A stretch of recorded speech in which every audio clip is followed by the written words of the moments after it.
being ahead of us in victory so that we believe we ourselves will follow you in victory. You know, friends, believe it or not, I just came from a workout. Because as some of you might know, most of you might know, yesterday we had our very smooth and very successful Move and Mingle Singles Fitness Day. Yay! In fact, here's a picture of it, right? Can you show that wonderful picture? Isn't that great? I know some of you are here. No one was injured. Everything was very smooth. So yes, one of the rare times I really work out, and because intense workouts for me are very rare, here was my bad attempt at lunges, right? There. Mukha akong nag-genoflex sa misa. That's the closest I can do. And you know, yesterday's fitness day was led by our very own Rafi and Alice Celerio. They're here. I saw Alice over there. Rafi's behind the camera. What a talented couple. Oh my goodness. And again, thank you for leading us. And so what I want to share with you at the beginning of our Sunday is something I realized along the way as we were doing the fitness day. Kasi nga naman nung tumatakbo na ako, parang nakikita ko na si Lord. So parang doon ako na-inspire, di ba? And what, you see, at a certain point in the fitness day, when we were about to do our runs, for practical purposes, I asked Rafi and Alice to divide the big group into 3. And what I was expecting is that they were going to divide the group before the run begins. But I got a little nervous when the entire group of 40 or so people ran together. And I was thinking, naku, mayayari tayo nito. And then after a while, I noticed that the groups formed in that first loop. So some of the faster people like were led by Rafi, Mike Viñas was also in that group. They're really fast talaga, no? And then a group that was fast but not as fast was being led by Alice. And then my group, the one we would run also, but then there would also be some walking. Sarah led that group, or Sarah, I think she was somewhere here. Yeah, wherever Sarah is, there she is, yeah. And then she led us as well, right? And it was in the run that the groups of different paces were formed. At ang sabi ko, galing, no? I mean, they didn't make any presumptions about our strength before the run, but it was during, right? Which made me realize, I mean, just as I'm sure Rafi, Alice, and Sarah wanted to strengthen us through those exercises, I really do believe that in the spiritual sense, God wants to bring out our inner strength too. But we have a God, we say this time and time again at the feast, who loves us from where we are, but loves us so much not to leave us there. Of course, God wants us to become better. But the truth that I want to highlight this morning, everybody, is that we also have a God who knows how to adjust to our pace. Right? We have a God who, yes, pushes us forward, but doesn't challenge us to a point beyond our capacities. He's not a cruel coach. If anything, if Scripture teaches us something about God, is that God actually runs more towards us rather than we running towards Him. And in fact, one of my favorite images of God running is in one of our favorite parables, isn't it? Luke chapter 15. When you find the prodigal son coming home, he was still quite a ways off, quite a distance. But what did the passage say? It says here, while he was still a long way from home, when his father saw him, his heart was filled with pity. The father's heart was filled with pity. And what did he do? He ran. The father ran towards the prodigal son. The father didn't wait for the prodigal son to run towards him. Even if in the culture during that time, it's supposed to be the prodigal son who would run to the father. But it was the father who ran, threw his arms around him, and kissed him. Why does God adjust to our pace? Remember what St. Paul says in 1 Corinthians chapter 13. His very first description of love. is that love is patient. And so, God is that model of patience. So friends, if God is patient with us, can we not be patient with ourselves too? Right? For those of you here who have dreams and goals, and yes, here in the feast, we encourage you to have those dreams and those goals. But you know, those dreams and goals can also be burdens if we think that all the effort we have in fulfilling them comes from us. No. People, what is God saying? Let me adjust your pace. Dahan-dahanin natin. Right? So for those of you here who are coming for the very first time, God has been waiting for you for a long time. For those of you here who've been on this path of faith for quite some time, and you feel that you're slower than you wanted to be, let me encourage you again. God is patient enough with you that He's willing to walk with you because He knows that you're already tired. And if you're in the mood for sprinting, boy, oh boy, God is already ahead of you in victory because God really knows how to adjust your pace. So what then is the challenge for us today, brothers and sisters?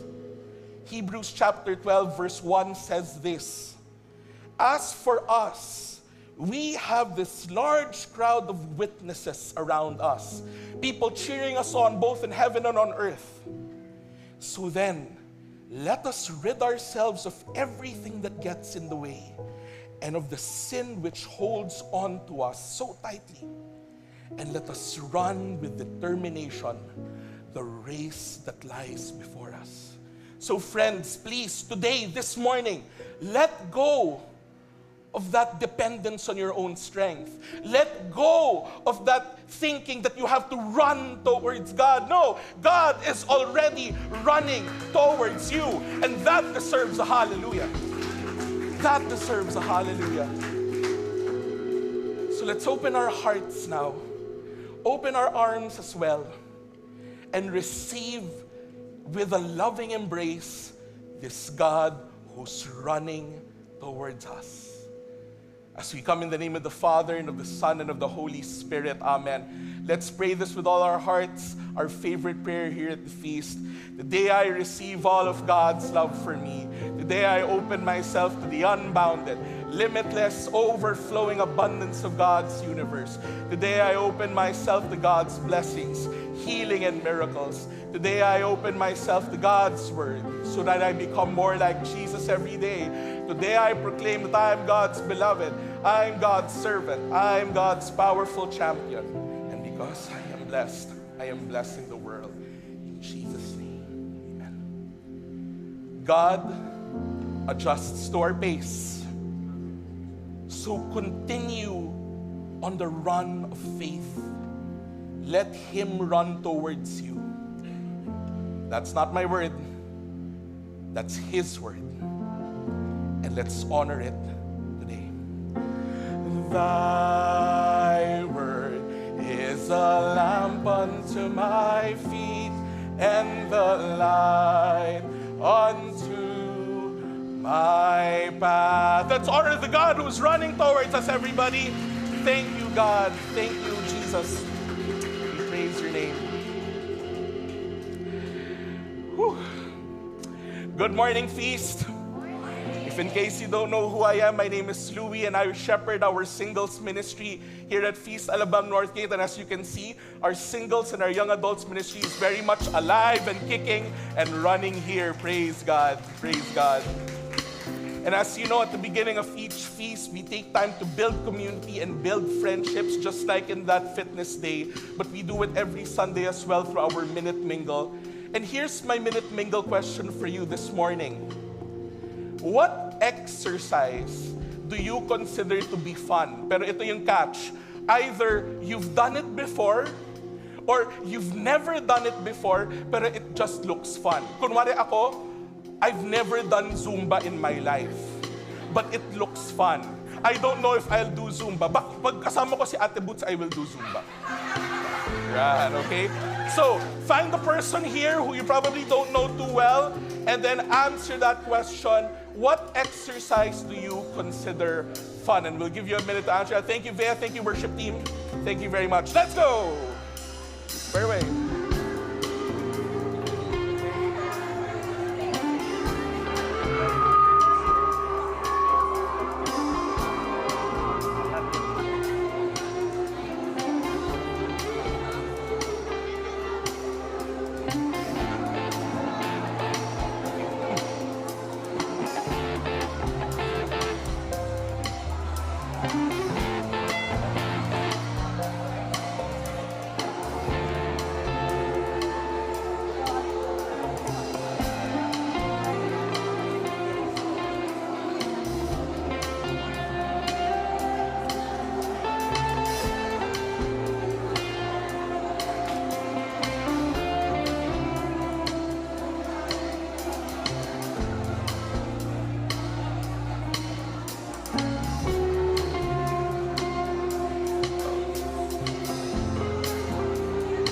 Last 5 seconds, people. All right. Can you say goodbye now to your new friend and say see you later, and after that, you can now take your seats. Thank you very much. Thank you, worship band. Galing as always. Thank you, thank you. All right. You can now take your seats, my friends. You know, one of the sayings that I feel is only exclusive to the south of Metro Manila. At least I've only heard this from my friends from Alabang, Parañaque. The saying is, para ka namang others, right? I don't know if you've ever heard that before. But I say that because, can I just ask a quick favor, everybody? Konting lambing lang, as we say, right? We seem kind of far away. I think we're a faith family here. And so there are still some empty seats here in front. So can we invite some of the people there? Hindi naman kayo others, you belong here, your family. Can we ask some folks here to come forward as well, so that if there are also people who come and follow, they can also occupy some of the seats at the back. So can we just ask that? Konting lambing lang. Can we ask you to just move forward? Thank you. Because friends, we're going to hear a very impactful word today. And I want you to really be close as you hear it. There you go. Thank you. I see some who are moving forward. Thank you so much. So that you can also learn how to move forward in life, right? Diba? There you go. Okay, we'll just wait for them to move a little bit. But as they're moving, can I just ask, are there any first-timers here in the house? It's your first time to attend a feast, especially if this feast is in Feast Alabang Northgate. So yeah, we have some first-timers over there at the back. We have a special gift for you from our Warmth Ministry. So can you please push your hands up like that if you're a first-timer? Thank you very much for coming. You belong to the feast. Thank you, thank you. We hope you can find a very special faith family here with us. Thank you so much. And for those of you who are joining us online, I think we have a very robust online church as well. Thank you for joining us from wherever you are. More often than not, I'm sure you would like to join us here in person, but because of some circumstance or whatever, it would be probably difficult for you to be here. So thank you. Please make your presence known through our comment section or whatever, and we hope whenever you can join us here in person at the center. All right, so friends, thank you also for those of you who were able to move up front. So who here is excited to receive God's word today? Can I hear a shout of praise? Here we go. And friends, you know, speaking of God's word, I just want to say a word of gratitude that especially for the past month, it's been such an honor and a privilege to serve the word of God to all of you here for 2 weeks. And then we had 1 week with Brother Oying and 1 week with Brother Mon. And so it's just always such a joy to do so. But you know, there is nothing that gives me more joy than having our shepherd back where he belongs. Having the word of God being fed through his wisdom, through his experience. Of course, in the last few weeks, he hasn't been here because of a well-deserved sabbatical. Of course, his wedding anniversary, 10-year wedding anniversary, he was on a mission trip as well.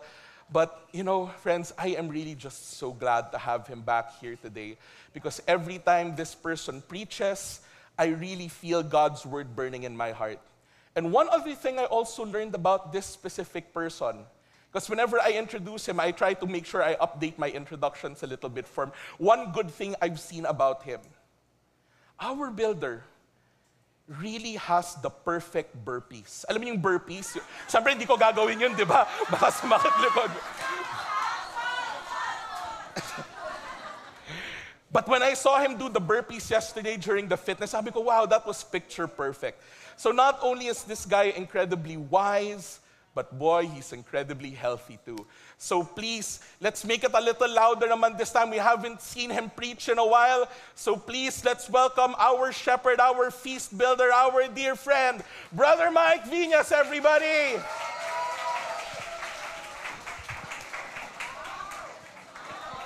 Good morning, Feast. Wow. That was a response I was not counting on. And you're probably wondering, why in the world am I wearing a suit? Sa mga nakakakilala sa akin, alam nyo, I'm more casual, more streetwear. But today, I dressed up. By the way, before we move on forward, can we give a big hand to Brother Louie? Thank you for starting up our word today. So bakit nga ba ako nakaganito? So we all know that we are in this new series entitled Generations, where we're talking about, can we have the graphic? Where we're talking about boomers, Gen X, millennials, and of course Gen Z, and even perhaps some words of wisdom on Gen Alpha. Now, when we started this series last week, I noticed that my fellow feast builders somehow decided to wear the major fashion trends of their generation. Case in point, for example, my good friend, Brother Odi Villaraza from Feast Bay Area, Feast PICC.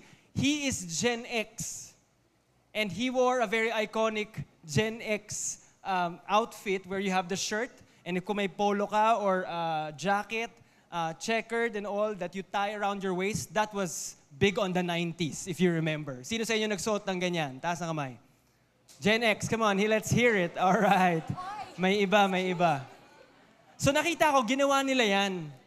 And so today, I just thought of wearing a suit to simply say that God is a classic. He is timeless. His truths go beyond trends. His love never goes out of style. He is faithful in every generation. Amen? Plus the fact na magdininong ako sa kasal mamaya. So, might as well, alright? So, pero alam mo, may part of my outfit na makakahalata na millennial ako. Ano yun? May makakita ba? Wala po akong socks eh, di ba? Mga no-show socks ng millennial. Pero sige, bibili na rin ako ng socks na puti para makakonect sa ating Gen Z. But anyway, sometimes we don't feel it, we don't see it, but God's amazing grace is working in our lives yesterday, today, and forever. Seasons may change, trends may fade, but God's power and presence in our lives remain eternal. Everybody say eternal. That's why here in the feast, we have this passion to really share the gospel, to share Jesus to every generation, especially the next one. We take our cue from the Psalms. In Psalm 71 verse 8, the psalmist says, "Even when I am old and gray," can I hear it from all those who are old and gray and are proud of it? Come on. Come on. Let's go. Tito Ed, yes, old and gray, our security ministry. Good to see you. Sabi dyan, "Even when I'm old and gray, do not forsake me, my God, till I declare your power to the next generation, your mighty acts to all who are to come." You know, I read this verse, it kind of resonates with me already. Kasi truth be told, I do have old, gray, white hair. Okay, hindi lang masyadong halata. It doesn't seem to be so when you look at me from afar. But when you look closely, my hair here, the side of my neck and my head, if I grow it out, my wife notices it, makikita mo may mga puti na dyan. My beard that was, well, I would used to grow it before, and it will be all black. Ngayon, mas inaahit ko na. In fact, I didn't shave today so that you would see it. But parts of it are already white and gray. And I make mention of that today to simply say that I'm old. We're getting old. I'm 39 years old. I started doing this in ministry when I was 14. And I wanted to just to highlight that, not to gain your praise, but to tell you that no matter what generation you belong or age you have now, God can use you to share His love, to share His grace to every generation. Amen? But here in the feast, we do have a soft spot to sharing God to the next generation. And here's what I realized. Ask me what? Actually, bihira ko gamitin yung ask me what dito. No? I don't know why. Manahawa ako sa mga ibang co-builders ko. Baka it's the suit. Joke lang.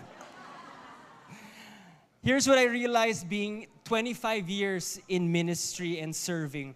That we can reveal who God is through our words. Right? But we will just be like a clanging gong or a noisy gong and a clanging cymbal if we do not do it through a life of love. I'll say that again and illustrate it through my point. Can I have a drumstick? Ayan. Right here. Sige, puntahan na kita dyan. Thank you, Kitin. So, I'm going to go to the drums and somehow illustrate my point. Can you hear me? Yes? Can you see me? So, we can reveal who God is through our words, through preaching like this, through sharing your faith, and all that will be good. But if it's just that, just words and no actions, no true self-giving love coming out of your life, through your relationships, through your work, if it's just words, then we are just like a noisy gong or a clanging cymbal. O, di ba? Nagulat kayo? Ganyan tayo. Kung puro salita lang at hindi natin isinasabuhay ang salita ni Lord at minamahal ang mga kapwa nating tao, nagtatagalog na ako, praise be to God, para lang tayo noisy gong and clanging cymbal. Maingay lang. Gets nyo ba? Yes? So sabihin mo sa katabi mo, dapat nagmamahal ka ng totoo. Hindi lang sa salita, pero ayon din sa gawa in Jesus' name. Amen. Amen. Amen. So we want to live life with the grace of God to speak the truth in love, but also live it out truthfully every day with everything that we do, to our family, to our work, to our different relationships. It can't just be words. It has to happen through our actions. And a big part of our lives, we spend it at work, right? We spend Monday to Friday going to the office or managing a business or whatever it is that you're involved in. We spend a lot of our lives at work. Agree or agree? The question is this: how can my work, how can your work reveal God's face and grace to every generation? So this morning, we're going to talk about work. And I know perhaps that's something you don't want to think about on a Sunday, but trust me, God's word is you're going to hear something from God today. Hey, we're going to talk about how each generation approaches work or looks at work, and it's quite different, all right? You'll see it in a bit. And how we can actually come together from different generations and work together for the glory of God. Our one big message is this: God works through our work. God works through our work. In other words, God works through the work of every single generation. The problem is this. Are you with me? Yes? The problem is boomers, Gen X, millennials, Gen Z, at times end up fighting one another at work. All right? Flashback, probably something that happened this past week in your workplace. But let me ask you, sino sa inyo dito, who among you are you could say, and you can just be honest here with us here in church, who among you could say you are stressed out at work? Raise your hand. All right. Thank you. Thank you for your honesty. Okay? Eto, walang work si Louie. Nasi-stress siya na wala siyang work. Well, let's give him a big hand for just his faithfulness to really teach in Ateneo as a theology professor for how many years? 11 years. And now he's transitioning careers, and so let's pray for him. But for a lot of us, marami nasi-stress sa trabaho. And let's face it, a big portion of our stress at work or in the workplace come from interpersonal conflicts. It's not so much sometimes the workload, pero yung mga nakakaaway mo, yung mga hindi mo nakakasundo sa trabaho, dun tayo nasi-stress. Diba? There's a study, and let's show it on screen, a study just this last year, 2025, next slide, that 80% the 80% slide, is it there? There you go. 80% of employees have conflicts driven by generational differences. So a Gen Z employee who reports to a boomer boss, which is pretty much the case a lot of times here, when a Gen Z employee reports to a boomer boss, conflicts and confusion can arise. Not because they hate each other, but simply because they do not understand each other. Are you getting my point? Yes? One time there was a boomer, Gen X, a millennial, and Gen Z that got stuck in an elevator. Nung huminto yung elevator, sabi kaagad nung boomer, quick, find someone to help us. Yung Gen X, quietly, nag-Google siya how to open or operate elevator door manually, ganyan. Yung millennial, ang sabi niya, I already sent a message to the building's IG. And then yung Gen Z, sabi niya, we're already live on TikTok asking for help, ganyan. And as that was all happening, all the commotion inside the elevator, thankfully, merong janitor na perhaps was part of the silent generation, I don't know. The janitor hears everything that was happening in the elevator and quickly realizes that they're stuck. So what did he do? He looked for the emergency control switch that opens up the door and opened the door. The moment he opened the door, he said, sorry, if I heard you earlier, if actually you just pressed the emergency call button inside the elevator, I would have opened it right away. Ang problema minsan, lahat tayo parang kanya-kanyang galaw, kanya-kanyang diskarte.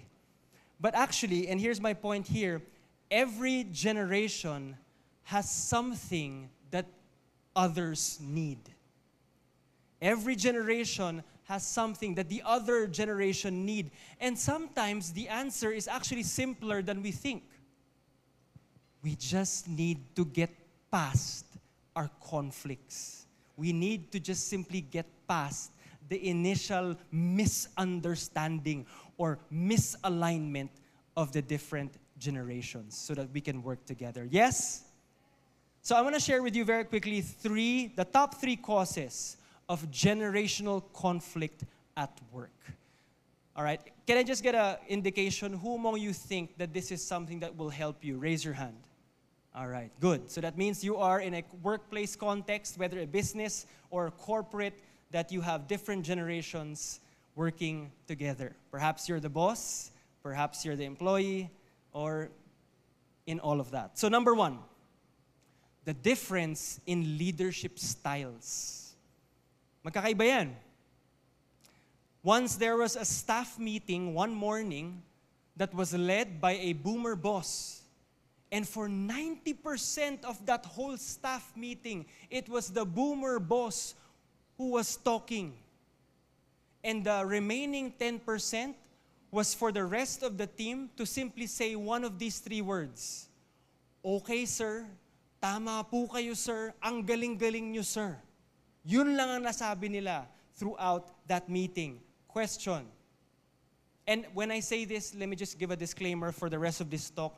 when I say stuff about each generation, I am not stereotyping everybody. Of course, there is some people or many people who may be different, but just as a general commonality among generations, I have to say this. So just to be clear, kasi baka i-cancel nyo ako, ay si Brother Mike, kung ano sinasabi, ganyan. Okay? Are we good with that? No one will get offended? Okay, so here we go. So the question is this: why does the boomer boss monopolize the conversation in meetings like that? Well, often it's because yun yung nakasanayan niya. That's how he or she grew up. Why? Because their own parents, perhaps from the silent generation, the previous generation, did not allow them to talk that much. Even if it meant sharing their thoughts, their insights, or even just expressing their feelings. Like many times you will hear from that generation say, "Ba't ka sumasagot? Sumasagot ka na ngayon, ha?" Di ba? So they really did not have a say or a voice. And that's probably why when it comes to meetings, boomer bosses run it that way.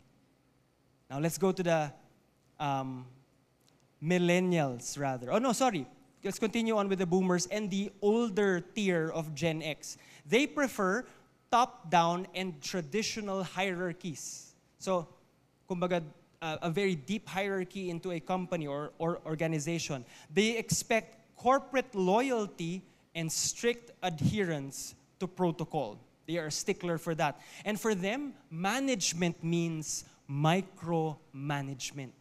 And when they don't do it that way, they themselves feel irresponsible. Okay? Now, let's move on to millennials and Gen Z. So for millennials, they want collaboration.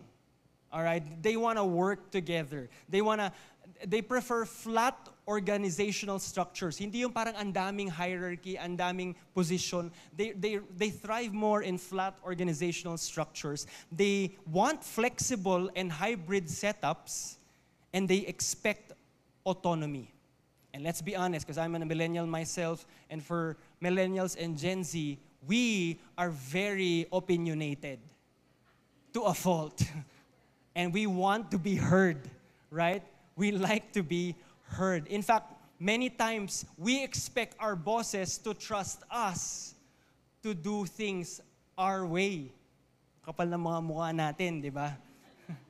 And so with all of that, just imagine the disparity and how that disparity causes a lot of spicy clashes in the workplace. Okay? So number one, just a difference just the difference in leadership styles. Number two, are you still with me? The gap in tech fluency. Here we go. For boomers, many of them find it hard or refuse to use new tools, new technologies, new apps, softwares, or websites. Case in point, I remember back in the pandemic, where everything was online, us siblings, we were trying to teach our parents how to do online banking. Because napilitan na sila eh. If they were gonna try something new in terms of technology, most boomers, they got into it because they had no choice. So we were teaching them online banking, online shopping, which they enjoyed, right? In Shopee or Lazada, even online streaming. I even remember my mom teaching them Spotify and how my mom and dad was just so blown away that you have a library of music now available in the palm of your hands. So that is boomers when it comes to tech fluency. For Gen X, who among you here are Gen X? Raise your hand, raise your hand. All right, there you go. There you go, I love it. Okay, Gen X, you're more adaptable than our dearest boomers, all right? But you're more adaptable, but you still have your preferences. You prefer Facebook over TikTok. You prefer Microsoft PowerPoint over Canva. Yes or yes? No. Okay, there are some who are disagreeing with me. I love it. It's fine. It's good. All right. Tayong mga millennial and Gen Z, here we go. We often would say this. Pag thunders ang katrabaho mo, you can bet na ang reporting ay paper-based. Yes. At ang meeting napakahaba. Yeah? And we often think, millennials and Gen Z would often think, kahaba-haba ng meeting, 3 oras, pwede namang pinag-usapan yun online sa Slack for 3 minutes. Tingnan nga natin, sino sa inyo nakakaalam ng Slack? Yan! Alright, alam mo anong generation. Ano yun? Basta, i-search mo na lang. And let me continue on. And this time, I will somehow, again, I hope I'm not offending anybody, but just to paint you a picture of how it is sometimes at the workplace. So these young guys and girls, itong mga millennial and Gen Z, okay, many times, because they're tech fluent, they're able to find technology or tools that are able to cut down the work time by 90%, right? Especially now with AI, right? They're able to find ways to cut down the workload by 90%. And so the older generations, the thunders, they would say, or the boomers would say, yung mga millennial na yan, yung mga Gen Z na yan, mga tamad. They wanted the easy way out. Mga spoiled, entitled. Nung panahon ko, walang Zoom. Walang messenger. Pag kailangan ko kausapin yung kliyente, mag-jeep ako, pupuntahan ko yung kliyente. And you know often how, not often, but perhaps how Gen Z will respond to that, they will say, ay, ganun po ba? Ang tanda niyo na po pala. Naabutan niyo po ba yung sulat tinatali sa paanong kalapate? Wow, parang grabe. Grabe naman yun. Yeah. But all of these are examples. Some of them may be true to a certain degree, but here's what I'd like to say. Are you with me? Yes? Many of those what I said, when they were probably said in different contexts, they were probably never said with malice. Right? Maybe it was not said with malice. Probably it was just genuine confusion. Hey, and confusion is not a sin, right? It's just because of the generational distance, which I believe by God's grace, working with us and through us, we can bridge. Amen?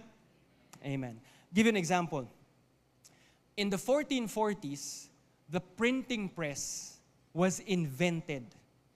And when that tool, that machine came out, the monks who would handwrite to replicate the Bible were infuriated. Bayan, pati English, naiiba na ako.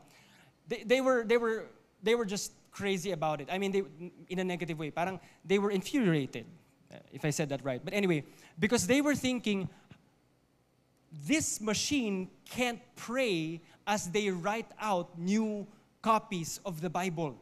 So they were not really so for this new technology or new tool. But mind you, within those 50 years, millions of Bibles were printed and were given copies to people who never got their own copy. And so in every generation, there is new technologies and new tools that at the beginning, we are scared. We are afraid of. Just like today with AI, di ba? And it's a good thing that our Pope Leo came out with a new encyclical talking about the proper use of AI. It's Magnifica Humanitas, right? And I encourage you to read it as well. I'm going to read it also. But you see, again, there are new technologies and new tools. And God, I believe, can always work through new tools and new technologies. The question is this: are you willing to use new tools for good and for the glory of God? Yes? Very good. Number 3, friction in career value. So we're still at the top 3 causes of generational conflict at work. And number 3 is friction in career values. So I remember my mom worked for about 20 plus years for this company, for this conglomerate. And she rose up the ranks. She was faithful, she was loyal, and eventually she retired, I think, senior vice president in this organization. She was so loyal to this company, to this conglomerate, that pag nag-grocery kami, hindi kami pwedeng bumili ng mga produkto ng mga competitor ng kumpanyang yun. We couldn't buy products of other companies that were competing with their company. So I won't mention the company itself, but I'll give you a hint. So kami, nung panahon na yun, pagdating sa hotdog, hindi pwedeng Pure Foods. Pag karne, hindi pwedeng Monterey. Hindi pwedeng iba. Kailangan Monterey or Campo Carne. Yung mga Gen X boomers, nagigets na kung ano yun. Pag ice cream, kailangan Magnolia lang. Pag beverages or drinks, kailangan Coke products lang. So, that was like the job template of that generation. That you work in a company for years, all right? And in fact, not just for years, for the rest of your life, just working in that one company. And for boomers and older Gen X, promotion is a reward for your loyalty. Promotion is a reward for paying your dues, for sticking it out. But for the younger Gen X and millennials, promotion, yes, can be that, but more so, we're seeing it today. Promotion is a result of moving from one company to another. True, right? So, dito sa trabaho na to, parang hindi ka na po-promote. Pero pag naghanap ka ng iba, doon ka pa tataas sa ranko at sa pay grade. Right? And so for some of my fellow millennials, what I saw happening even then was they'll be in this job. What they will do is they will transfer in the similar industry to a competitor or to a similar job and then go back to that original company because pagbalik nila, mas mataas na yung kinikita nila at mas mataas na yung posisyon. And somehow that's just the reality of the workplace in the recent years. And they do this, mind you, millennials and the younger Gen X, not only for financial gain, all right, but also for work-life balance. Diba tayong mga millennial, importante yan sa atin. Yes or yes? Yeah? For the boomers, for them, I'm gonna stick it out. I'm gonna suck it up. Kahit mahirap, I'm gonna go through it because I know there are rewards waiting for me within this company. Pero tayong mga millennial, the moment like we feel that it's toxic or work-life balance is not so good, then it's time to consider something else. I remember meron akong pinsan, she had a very promising corporate career in a foreign bank, right? But she gave that all up to relocate and settle in Siargao with her family, and she has 2 kids now, because there in Siargao, they can surf every day and just live a simple life. Because for her, the stress of the city and that corporate job was not aligned to her values. And that's another thing that for millennials is a big deal. It must align with our values. If not, many simply walk away. Are you still with me? Yes? All right. For the Gen Z, all right? Gen Z. Can I hear a shout from all the Gen Z? For many of the Gen Z, promotion isn't even in your radar. Like it's not something you really are considering because many of the Gen Z just want the rapid gig flexibility. What is the rapid gig flexibility? Over 53% of Filipino Gen Z workers prefer handling multiple part-time jobs. So they want that flexibility. And many of them, they come to work in the white beaches of Bali and Boracay to report to a boss who is in Australia or America. Right?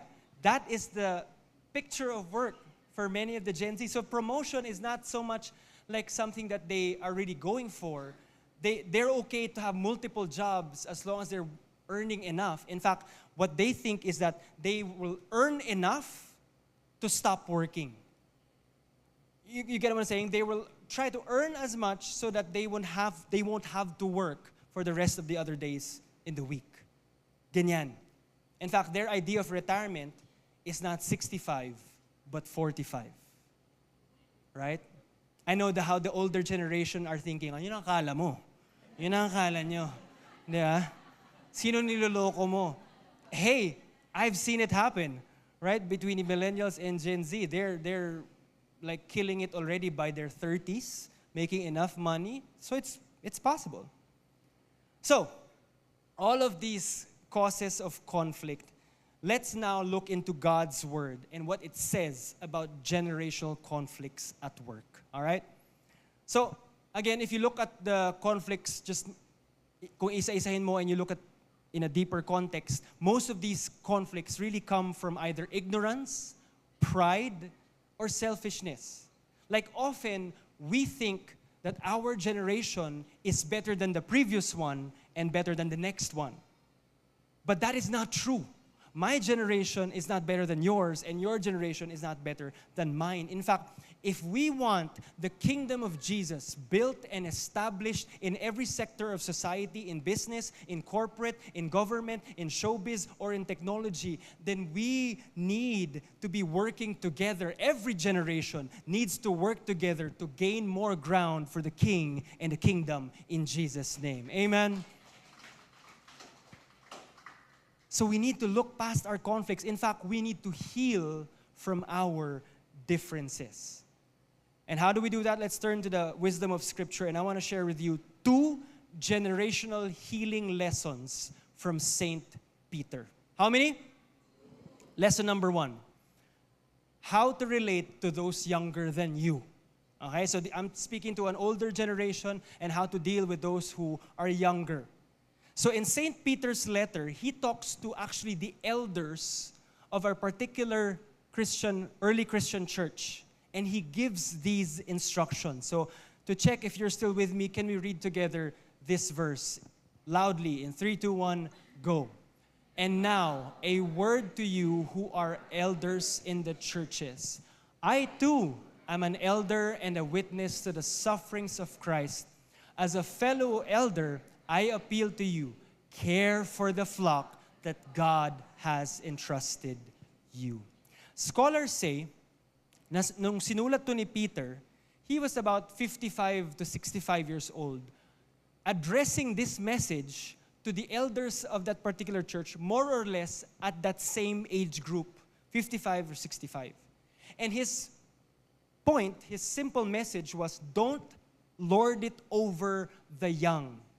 Instead, care for them. Kung isa-summarize mo yung sinabi niya, that's pretty much it. Right? Don't lord it over the young, care for them. Care, take note, care, not use. See, because in that ancient Greco-Roman context, it was against the grain. It was so countercultural to say that you won't use people. Kasi that was prevalent at that time. If you had power, if you had authority, you will leverage people. You will use people to elevate yourself. But then what Peter is saying here is actually the opposite. That you care, not use. Okay? So, let me speak to the older generation here. If you have people under you who are younger, it doesn't mean that just because you are older, that you are given the license to dominate or lord it over them, or to just throw your weight around with your authority. In fact, if you're trying to establish your authority over a younger team, I don't think the best way to do that is by saying, bata ka lang, magulang ako, so ako masusunod. Nor will this work. Empleyado ka lang. Anong alam mo? Ako, boss ako dito, matagal na. Kaya ako ang susundan mo. Aaway yan. Resign yan. Right? So I don't think that's the way in which to use one's authority. In fact, again, what Peter says here is to care, not use. Not to simply abuse. Not to muffle their voice, not to belittle them, negate them, or even insult them. Are you listening? Yes? Sadly, 2,000 years on from that time in which Peter wrote this letter, nothing much has happened. Because we still see today that the powerful exploits the powerless. Right? But in the church, in the Jesus movement, in Christianity, early on then, and I hope even until now, it is actually inverted. that he was telling the elders here, church leaders, don't leverage or use people. Because before, ang idea was the one on top will use and abuse and leverage everyone below. But in the Christian church, in those churches, the one on top is actually, if you think about it, is the one on the bottom, the servant of all, who cares for all, who helps all and pushes everybody up. Are you getting what I'm saying? And so their model, what Peter was saying here, their model, of course, is the great shepherd Jesus. He was saying, elders lay down their lives, and I say this today as well, for all of us, and I'm putting myself here as well because I'm getting old myself. Elders, let's lay down our lives, give up our positions and benefits to serve the younger generation. To serve the younger generation. So here are 2 questions that we ought to bring to prayer this week. And if you want to take a photo of this, I would recommend so that you can actually bring it to prayer and reflect on it yourself. Can we have the 2 questions? First is this. Do young people see you as a master who only protects his turf, his rights, and his ego, or a shepherd who sacrifices his well-being for their well-being? Next slide. Do you think lowly of the younger generation, or do you believe in them and in their future? Right? So that's how you relate to those who are younger than you. Lesson number 2. Are you still good? Okay. How to relate to those now older than you. And Peter now speaks to a younger generation. In 1 Peter 5, verse 5, let's all together read it together. In the same way, come on, you who are younger must accept the authority of the elders. And all of you dress yourselves in what? Humility as you relate to one another. For God opposes the proud, but gives grace to the humble. You know, it's so tempting for the younger generation to actually think and feel that they know better, that they know it all more than their titos and their titas. Like I can hear perhaps someone from the younger generation saying, times have changed. Times have changed, and what worked then does not work anymore now. And there's some degree of truth to that. I mean, if you think about it, many millennials and Gen Z today know more about this life in this day and age. Right? They're more updated, they're more tech savvy, they're more agile. But I tell you, my friends, knowledge without humility is dangerous. Knowledge without the wisdom of humility is dangerous. Nalala niyo yun yung sa MTV na, anyway, never mind, Gen X reference. MTV, what the heck? What the heck? Hindi hell. What is that? Anyway, so St. Paul says this. St. Paul says this to his protege, Timothy, who was younger than him. Sabi doon, 1 Timothy chapter 5, verse 1 to 2. Never speak harshly to an older man, but appeal to him respectfully as you would to your own father. And then in later verses, he says, treat older women as you would your mother. So similar to the letter of St. Peter earlier, Paul here is writing roughly around his 50s and 60s. And he was writing to Timothy, who was in his 20s. And Paul trusted Timothy so much that he would send Timothy ahead of him to visit the other churches to already iron out some of the problems that they were having. So Timothy, who was just 20-something, would go to these different churches and deal with older people problems, older people drama, and to somehow resolve them. So just imagine Timothy, right, being 20-something, and Paul tells him, go to, let's say, the church of Ephesus and straighten out the problems there. So Timothy arrives, and he sees that the community is mostly men, twice his age, with arms folded, judging him and deeply unimpressed. In response to that, Timothy could have just walked in with an attitude, with all guns blazing, and say, Paul, sent me. I'm in charge, so here's how we're going to do it. That could have been how it went, but no. Paul said this, again, treat them, the elder, like your father, and treat them like your own mother. You know, there is something so disarming about genuine respect and honor. That if you're a younger person and you want the older guy or girl to get on your side, there is something disarming. That they trust you right away, they like you right away when there is genuine respect and honor. It is impossible to get angry or irritated at someone who simply honors you and honors who you are. And that's what Timothy did. Timothy won over the church of Ephesus not with authority, but with honor and humility. Right? And one good example for me would be, this reminds me of our founder, Brother Bo Sanchez. I always want to share more about him whenever we give talks because we're not in Feast PICC, so you don't get to hear him. But I want you to actually know more about his life because he is definitely a role model to me and to a lot of us.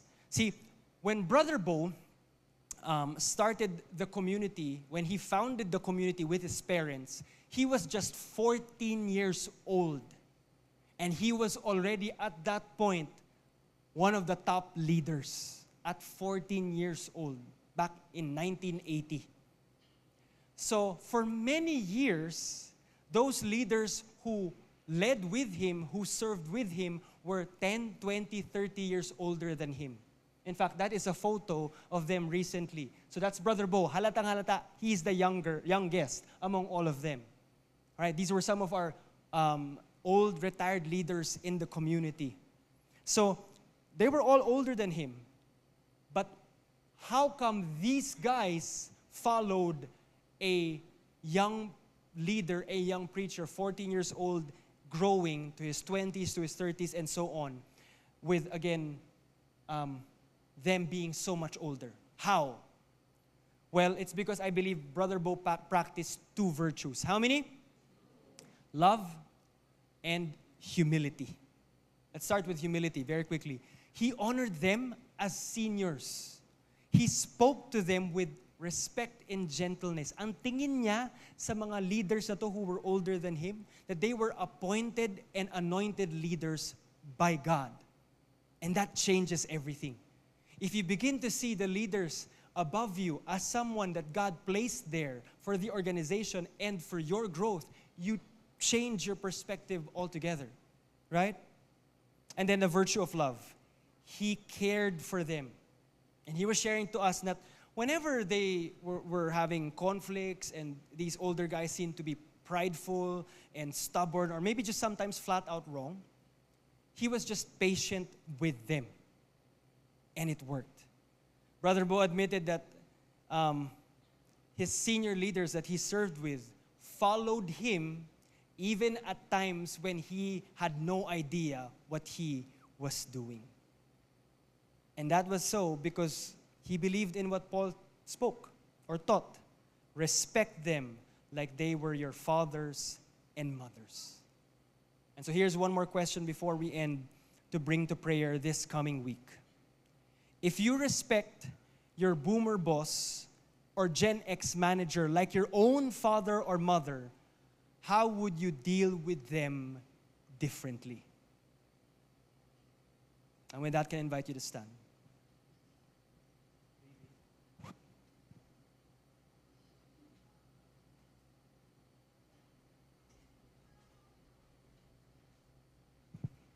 Are you learning something today? As we close, I already shared with you 3 virtues that Brother Bo lived out in terms of growing as a young leader. I want to share with you another virtue that I think would help us in our interpersonal relationships in the workplace across different generations. And that is the virtue of trust. Everybody say trust. In the 2008 Beijing Olympics, the US 4x100 meter dash relay team was the one poised for victory. Like, people expected them to win gold. 4x100 simply means that there are 4 runners, that each one would run 100 meters for a total of 400, and each one will have their own leg. And each one would have to pass the baton to the other. So the first leg, the first runner, clean. Walang problema. The second runner, the second leg, was explosive. They were so fast. But something happened between the second runner transitioning and passing the baton to the third runner. Something happened that they eventually dropped the baton. It fell to the ground, and for the rest of the team, the 4 men of that US team, their race was over. Their race was over. Not because they weren't fast, not because they lacked talent, training, or a desire to win, but because something did not work out when one runner had to trust the next one. Something fell apart when one runner had to let go and the other runner had to receive. And I think that is just a picture, well, a bad picture of how at times we from different generations tend to work together. That something is dropped because conflicts, generational differences get in the way. But friends, God did not call one generation to run the entire race or to do all the work.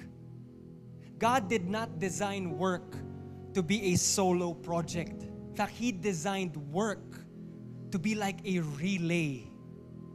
It's always a partnership between you. Your work is always a partnership between you and God and you with other people.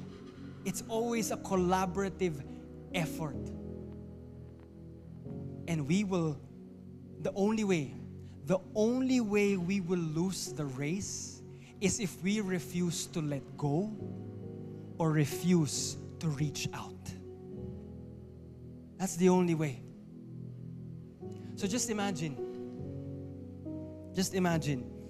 the boomers have trailblazed very well.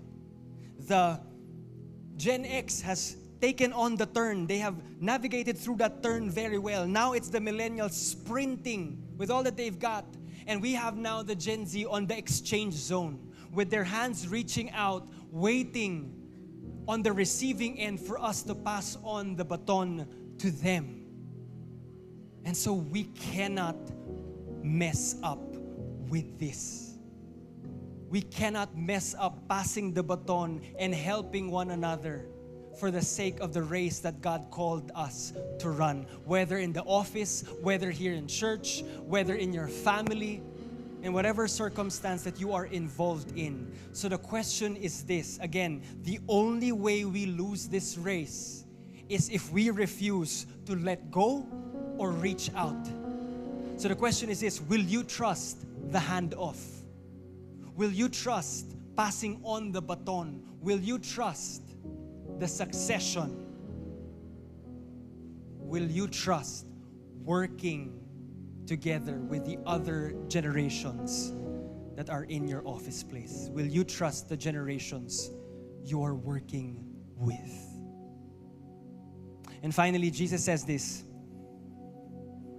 just as I have loved you, you also are to love one another. When we look at this passage, we always think of it in the context of family, friends, community, or in church. But it doesn't come automatically to us that when Jesus says love one another, it's not automatic na kasama dun yung mga katrabaho mo.